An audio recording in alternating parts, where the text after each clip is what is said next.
જય શ્રી કૃષ્ણ, જય દ્વારકાધીશ મિત્રો. આજે આપણે અધ્યાય 16નો 22મો શ્લોક સમજીશું. એતે વિર્મુક્ત કૌંતેય તમો દ્વારે સ્ત્રી વિર્નર આચારત્યાત્મનઃ શ્રેયસ્તો યાતિ પરામ ગતિમ. હે કુંતી પુત્ર, જે મનુષ્ય આ નરકના 3 દ્વારોથી બચી ગયેલો હોય છે તે આત્મ સાક્ષાત્કાર માટે કલ્યાણકારી કાર્ય કરે છે અને પછી ક્રમશઃ પરમગતિ પામે છે.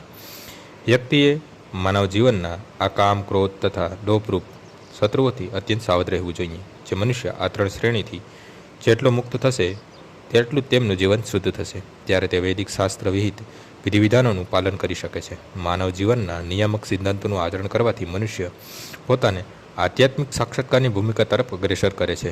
જો તે એટલો ભાગ્યશાળી હોય કે આવા અભ્યાસથી તે કૃષ્ણ ભાવનામૃતની ભૂમિકા સુધી ઉન્નત થઈ શકે તો નક્કી તે સફળતાને વરે છે. વૈદિક સાહિત્યમાં કર્મ તથા કર્મફળના માર્ગો નિયત થયેલા છે કે જેથી મનુષ્ય શુદ્ધિ સંસ્કારની અવસ્થા સુધી પહોંચી શકે છે. એ બધી પદ્ધતિઓ કામ, ક્રોધ તથા લોભના ત્યાગ પર આધારિત છે. આ વિધિનું જ્ઞાન પામીને મનુષ્ય આત્મ સાક્ષાત્કારની ઉચ્ચ ભૂમિકા સુધી ઉન્નત થઈ શકે છે અને આ આત્મસાક્ષાત્કારની પૂર્ણતા સિદ્ધિ ભક્તિમાં થાય છે. એવી ભક્તિમાં બદ્ધ જીવની મુક્તિ વિશે ખાતરી હોય છે.